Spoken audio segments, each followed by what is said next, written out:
संजय जी, अब ये देखिए, आप पर दारोमदार है। आपकी तरफ, आपकी पार्टी आरएलजेपी की तरफ कश्मीर की जनता जो है बहुत उम्मीद की नजर दृष्टि से देख रही है। क्या मुद्दे रहेंगे, कैसे चुनाव लड़ेंगे, कैसे आप अपने आप को कश्मीर में स्थापित कर पाएंगे? आपका समय शुरू होता है। सईद भाई, पहले मैं इनके बातों पर कांग्रेस और नेशनल कॉन्फ्रेंस ने जो बात की है, अफजल गुरु की जहां पर बात है, मैं नेशनल कॉन्फ्रेंस के प्रवक्ता को बोलना चाहता हूं। नहीं, प्लीज नहीं, दीपक जी नहीं, आपको अलाउ नहीं करूंगा मैं। नहीं बोलेगा, कोई नहीं, प्लीज कंटिन्यू प्लीज। सईद जी, जब अफजल गुरु की बात होती है तो इनको बताइए उसकी ब्लैक वारंट पर किसने सिग्नेचर किया? उमर अब्दुल्ला साहब ने खुद सिग्नेचर किया उसकी फांसी के लिए। एग्जैक्टली। Number one.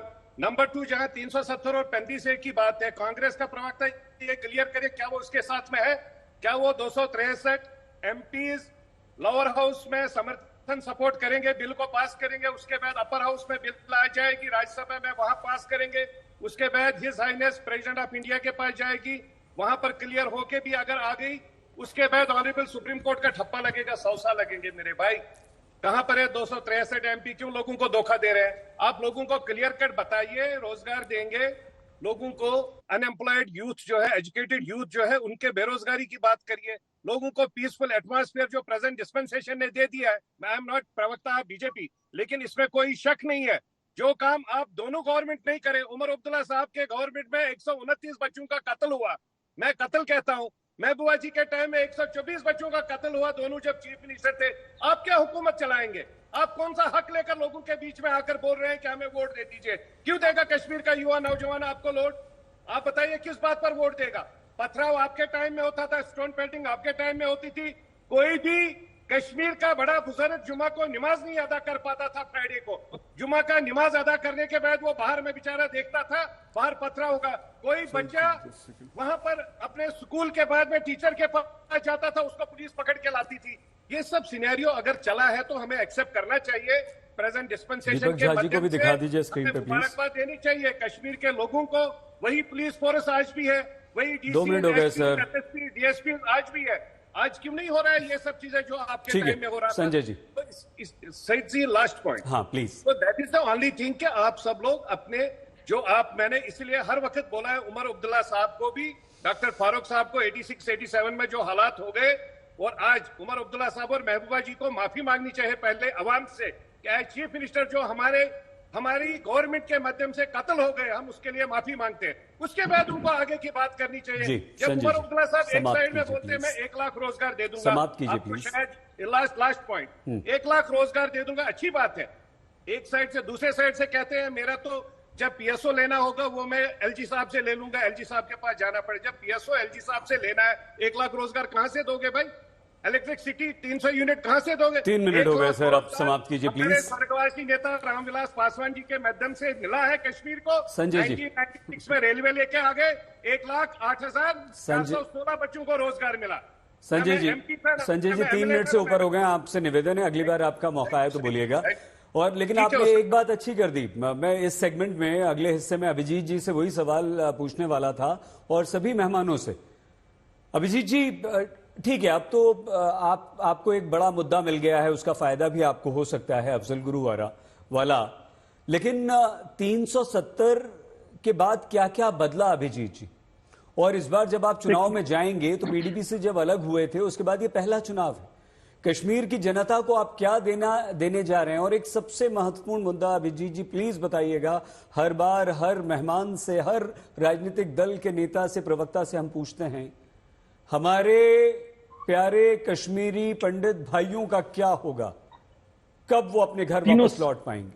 सईद साहब, तीनों सवालों का जवाब दूंगा। सबसे पहले मैं शुरू करता हूं, कमलेश कुमारी जी आपको याद होगा, जो उसी अटैक के अंदर जिन्होंने सबसे पहले टेररिस्ट देखे, तो सबसे पहले उन्होंने वहां पर ऐलान किया था। उसके अलावा देशराज जी, घनश्याम जी, नानक चंद जी, जगदीश जी, नेगी जी, ये सब वो लोग हैं जो उस अटैक में जिनकी निर्मम हत्या कर दी गई थी। ये शहीद वो लोग हैं। आज उनके परिवारों से जरा पूछिए कि ये क्या किया। अगर उमर अब्दुल्ला और उनके साथ की मिलती है इंडियन नेशनल कांग्रेस, ये कौन से आज बयान दे रही है और किस तरह के बयान दे रही है? तो मुझे लगता है सबसे पहले उनको थोड़ी सी लज्जा आनी चाहिए जब इस तरह की बात करते हैं। उन परिवारों के 9 परिवार हैं, उनकी तरफ देख लेना चाहिए। अब आपका जो दूसरा सवाल आता है कि बदला क्या, देखिए बदला यहाँ पर जो है वो आपके सामने ही है, जो कुछ बदला है ये आपके सामने है। बदला क्या है कि 2.5 करोड़ के ज्यादा टूरिस्ट यहाँ पर आ रहे हैं। बदला ये है कि G20 जैसे इवेंट हो रहे हैं। बदला ये है कि बम गोली बारूद का खौफ खत्म हो गया। लेकिन अभी भी आप देखिए कि कांग्रेस के मंसूबे देखिए, जो आज हस्ताक्षर करती हैं नेशनल कॉन्फ्रेंस के मैनिफेस्टो के ऊपर। जो नेशनल कॉन्फ्रेंस आज ऑटोनॉमी की बात कर रही है, ये राहुल गांधी जी की कौन सी मोहब्बत की दुकान है?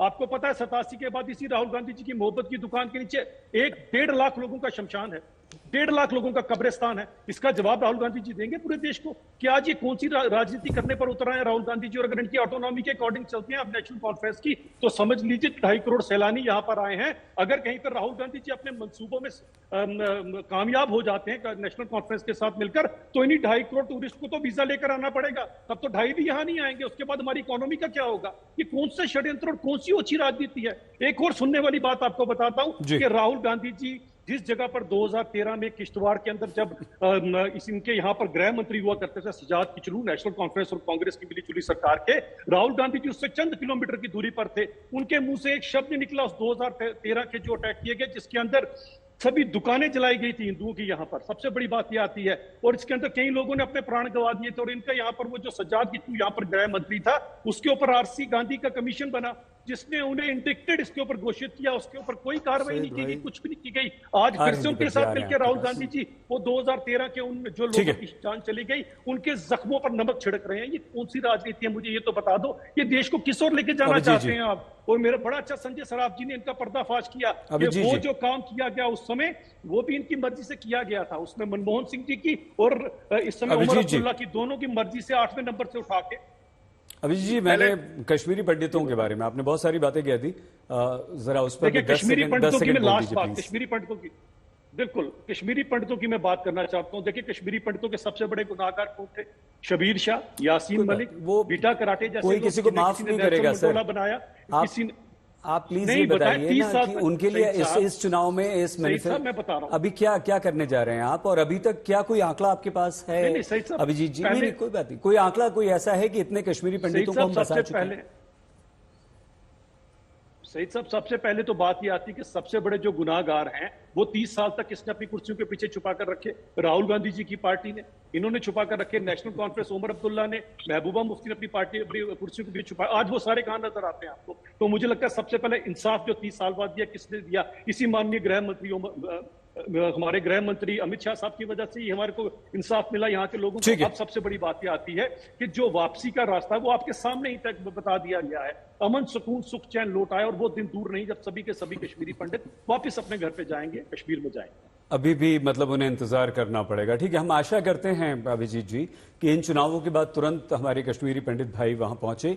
शाह साहब, तौसीफ शाह साहब, क्या कोई युवाओं के रोजगार के लिए रोड मैप है? हाँ, अभिजीत जी ने एक और बात, बहुत अच्छी बात कही, टूरिस्ट काफी बड़े हैं, लेकिन अभिजीत जी ये भी एक आंकड़ा मेरे पास यहां पर है कि व्यापार, जो लोकल व्यापारी हैं उनका व्यापार नहीं बढ़ पा रहा है, वहां पर उन्हें कोई फायदा नहीं हो रहा है। लेकिन हाँ, ये है कि टूरिस्ट बहुत बड़े हैं और टूरिज्म इंडस्ट्री को जबरदस्त फायदा कश्मीर में हुआ है।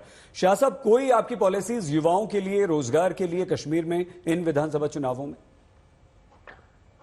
देखिए, युवा को देखा जाए तो युवा किसी भी नेशन का, किसी भी स्टेट का, किसी भी सिटी का वो बेस है। वो वही कल के बच्चे हैं जिन्हें कौम संभालनी है, जिन्हें आगे चल के हमें कांधा दे के उसके बाद इस कौम को आगे लेके जाना है।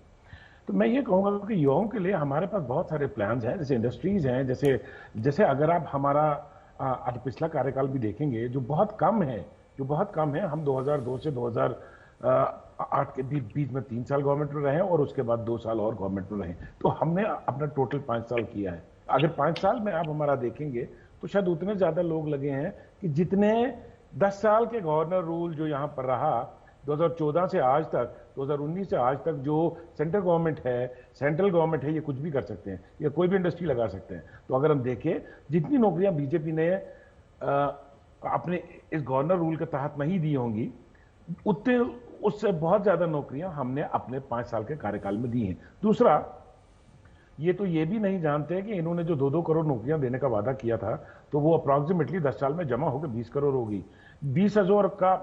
20 करोड़ का अगर हम अपना हिस्सा निकालें जम्मू कश्मीर का, तो वो तो अप्रॉक्सीमेटली 70-80 लाख नौकरियां तो होनी चाहिए थे। यहाँ तो बेरोजगारी बढ़ रही है 2019 से। हाँ, हमारा ये है कि we have a very solid road map, we have very solid road maps, we have, हमने दिखाया है इससे पहले भी किस तरह नौकरियां देनी है, इंडस्ट्रीज कैसे लगानी है। बट ये जो पिछले 5 साल जो हमारे पास आए, ये जो 2019 से आज तक जो हमने देखा, इसमें आप ये भी मान के चलिए कि हमारी जो इससे पहले रेट ऑफ अनएम्प्लॉयमेंट थी यहाँ, वो बहुत कम थी हिंदुस्तान के बाकी स्टेटों से। और अगर आज आप देखते हैं, हम बाकी स्टेटों के एट पार आ गए हैं। अप्रॉक्सीमेटली हमारे यहाँ पे अभी 30% की बेरोजगारी है, और उससे ज्यादा ही है। इनके हिसाब से 30% है, हमारे हिसाब से मिनिमम 45%। मुझे जवाब नहीं, अभिजीत जी आ रहा हूँ आपके पास, सिर्फ 2 मिनट आ रहा हूँ। अभी जरा मैं गगन जी के पास चला जाऊं। गगन जी, देखिए, एक बहुत महत्वपूर्ण मुद्दा यहाँ पर आ रहा है, लेकिन टेररिज्म। क्या गगन जी, आपकी पार्टी, आपके नेता उन्हीं पुरानी बातों में इतिहास के गड़े मुर्दे उखाड़ते रहेंगे, लोगों की भावनाओं को भड़काते रहेंगे? यह एक आंकड़ा आपके सामने 5 अगस्त 2019 यानी कि 370 के बाद 617 आतंकवादी घटनाएं, 174 हमारे गगन जी जवान शहीद, 110 नागरिकों की मौत। कोई आपके पास ऐसा प्लान है कि आप आतंकवाद को रोक सकें, कश्मीर की जनता को छुट्टी दिला सकें? सही भाई, आपने थोड़ी देर पहले मेरे साथी, मेरे मित्र हैं अभिजीत जी, उनसे कहा था कि 370 एप्लीकेशन के बाद जम्मू कश्मीर में अच्छा क्या डेवलपमेंट साफ साफ है। आतंकवाद तो रुका नहीं ना। और ये जो आप रोड मैप की बात कर रहे हैं आतंकवाद के लिए, ये तभी पॉसिबल हो सकता है कि जब स्टेट गवर्नमेंट को सेंट्रल गवर्नमेंट का पूरा सहयोग प्राप्त हो और एक दृढ़ इच्छा हो कि हमने आतंकवाद को जड़ से खत्म करना है। और मैं आपको आज क्लियर करना चाहता हूं कि हमारी पार्टी ने कभी भी किसी आतंकवादी का समर्थन नहीं किया, और आतंकवाद के मुद्दे पे हमारी पॉलिसी अफजल गुरु, आप तो, आपके नेता तो कहते हैं कि हम फांसी नहीं देते। मेरा वर्ष चलता तो मैं फांसी नहीं देता हूं। वो तो कह रहे हैं कि फांसी देने से क्या हो गया। देखिए, we are against the capital punishment, वो हमारी अलग बात है, वो किसी और प्लेटफॉर्म पे बात होगी हमारी। लेकिन आज जो चुनावों का मुद्दा है, मैं बताना चाहता हूं कि देखिए, चुनाव जो है किन मुद्दों पे लड़ा जाता है। आज भाजपा के पास जो है मुद्दा कोई नहीं, मुद्दा विहीन है भाजपा इस समय। और इस समय इतनी ज्यादा परेशान है, हतोत्साही है कि वो कुछ भी, अमित शाह का मैंने भी अच्छा, कश्मीरी पंडितों के लिए देखा मैंने। गगन जी, जी सही जी, कश्मीरी पंडितों के लिए कोई पॉलिसी है उन्हें वापस लाने के लिए? कोई आप आश्वासन देंगे, वो भरोसा कर पाएंगे आप पर? या आप उन्हें कहेंगे कि नहीं, आइए, हम हमारे साथ रहिए, हम आपकी सुरक्षा की गारंटी लेते हैं? 2009 से लेकर 2014 तक उमर साहब चीफ मिनिस्टर थे, तो सबसे ज्यादा जो है कश्मीरी पंडितों को घाटी में हम लोगों ने बसाया था। और मैं आपको बताना चाहता हूं कि विदाउट सेंटर की हेल्प के ये पॉसिबल नहीं है। और अब जब चुनाव होने वाले हैं, और मुझे पूरा यकीन है कि नेशनल कॉन्फ्रेंस और कांग्रेस का गठबंधन जो है वो सत्ता में आएगा, तो मैं ये उम्मीद करता हूं, अभिजीत यहाँ बैठे हुए हैं, कि केंद्र का हमें पूरा सहयोग रहेगा। और केंद्र के सहयोग के बाद ही हम जम्मू कश्मीर का एक वो विकास करवाएंगे जो शायद मोदी जी कहते हैं, लेकिन करवा वो हम ही सकते हैं। क्योंकि हम बेहतर जानते हैं, भाजपा शायद जम्मू कश्मीर के लोगों को इतनी बेहतर तरीके से नहीं जानती होगी, क्योंकि जो जम्मू के भाजपा के नेता हैं वो कभी कश्मीर में एक्टिव रहे ही नहीं है, ना कभी चुनाव लड़े हैं, ना इनको कश्मीर जनता से कुछ पड़ा है। ये सिर्फ जम्मू रीजन में 4-5 ऐसी डिस्ट्रिक्ट हैं जहां पर ज्यादा एक्टिव हैं, बाकी एक्टिव नहीं है। तो जम्मू अभिजीत जी 1 मिनट आ रहा हूँ, दो मेहमानों के होकर आपके साथ सहयोग नहीं होगा। सर, मैं आपको रोक रहा हूँ यहाँ पे। दीपक जी, भगत जी, थोड़ा सा टाइम कम है, इसलिए मैं जल्दी अब आगे बढ़ रहा हूँ। हाँ, संजय जी 1 सेकंड आ रहा हूँ आपके पास। सर, कश्मीरी पंडित पर बात होगी, मैं इनको थोड़ा सा समझाना चाहता हूँ। चलिए, क्योंकि ये दोनों सहयोगी हैं, मैं दीपक जी से उनका एक रिएक्शन ले लूं, उसके बाद आ रहा हूं। सबसे बड़ा प्रश्न तो यही है ना दीपक जी, कश्मीरी पंडितों की क्या गलती है बेचारों की? अपने देश से, अपने घर से बाहर बड़ी तकलीफ होती है, बिल्कुल वो शरणार्थी बन के जी रहे हैं यहाँ पर, और किस स्थिति में है। मैं अभिजीत जी से चाहूंगा कि सर आप भी कहें इस बारे में कुछ, प्लीज उन्हें आश्वासन दें कि चुनाव का इंतजार नहीं, सरकार बनने का इंतजार नहीं, केंद्र में हमारी सरकार है, मनोज सिन्हा जी वहां पर हमारे बैठे हुए हैं, हम आपको ला रहे हैं और नहीं ला पा रहे हैं, तो क्यों नहीं ला पा रहे हैं? दीपक जी देखिए, सईद भाई, सबसे बड़ी बात क्या है, नरेंद्र मोदी जी दुनिया में जाते हैं और भारत की बात करेंगे। अरे सर, आप कश्मीरी सुनिए, पंडितों मैं की कश्मीर की बात कर रहा हूं। नरेंद्र मोदी जी कहते हैं हिंदुस्तान में ऐसे लोग हैं जो अभी भी भारत में हिंदू मुसलमान कर रहे हैं, और आपने भाजपा प्रवक्ता का बयान अभी देख लिया स्पष्ट तरीके से। इनको कश्मीरी पंडितों के नाम पे दही जम जाती है, मुसलमानों के लिए इनके पास खूब सारे शब्द हैं, तो यहीं पे इनका दोहरा चरित्र तो बेनकाब हो गया। देखिए, हिंदू आस्था का एक बहुत बड़ा प्रतीक है कैलाश मानसरोवर, कई सालों से यात्रा बंद है, उस पर चुप्पी साधे बैठे हुए हैं। तो जिन्होंने शिव को छला है, जिन्होंने शिवाजी को छला है, जिन्होंने महाकाल से लेकर महाराष्ट्र को छला है चाइनीज कंपनियों को ठेके दे देके, और तो फिर उनसे हम क्या उम्मीद करेंगे। इसीलिए मैं कह रहा हूं कि इस जनता ने, इस बार देश के जनता ने कह दिया है कि जो कश्मीर के साथ झूठ बोल रहे हैं, जो शिव जी के नाम पे झूठ बोल रहे हैं, जो धर्म के नाम पे झूठ बोल रहे हैं, उनको जनता माफ नहीं करने वाली है। पिछले 10 सालों में, अब बताइए, आतंकवादी इतने घटने हो गए, अभी आपने 110 बता दिया, 600 कुछ नंबर, लेकिन इनके सरकार, उत्तर प्रदेश के मंत्री कहते हैं पिछले 10 सालों में कोई घटना नहीं हुई भाई साहब। लेकिन कोई पत्रकार पूछ देता है पुलवामा क्या था, तो मंत्री जी अपनी बगले ताकने लगते हैं। तो ये कहां है भाजपा में, किसकी बात कर रहे हैं क्या? तो भैया, देश की जनता को 10 साल हो चुके हैं, अब आप दिन में सपने नहीं दिखा सकते, आप दिन में दिया दिखा के इनको बरगला नहीं सकते। अब आपको मुद्दों की बात करनी होगी। मैं कहता हूं कि आपने कश्मीर पे 10 साल हुकूमत करी और 10 साल कश्मीर को बंधक बना के क्यों रखा? पाकिस्तान बिरयानी खाने आप जाते हैं, अजहर मसूद के साथ भाजपा का रिश्ता है। एक बड़ी इंटरेस्टिंग कहानी बताता हूं आपको। जैसे जैसे भाजपा का उदय होता गया 1980 के बाद से, भाजपा की जैसे स्थापना हुई, देश में धार्मिक उन्माद बढ़ता गया, देश में आतंकवादी घटनाएं बढ़ती गई हैं। मैं आपको बहुत दीपक जी मुझे आपको इसलिए रोकना पड़ रहा है, संजय जी से ले लें, एक बड़ी खबर आ गई है, इसलिए उस पर हमें जाना होगा। संजय जी, जल्दी से क्या आप मुझे बता सकते हैं कि ये कश्मीरी पंडित क्यों नहीं आ पा रहे हैं अभी तक, और क्या आप किंग मेकर की तरह बिहार में यहां भी उभरते हुए अपने आप को देखते हैं, और क्या आपकी भूमिका बड़ी होने जा रही है जम्मू कश्मीर में? कोई आपके पास प्लान है कि हमारे कश्मीरी पंडित भाइयों को हम कैसे वापस लाएं, कैसे बचाएं? क्यों वो विश्वास नहीं कर पाते हैं जम्मू कश्मीर के लोगों पर?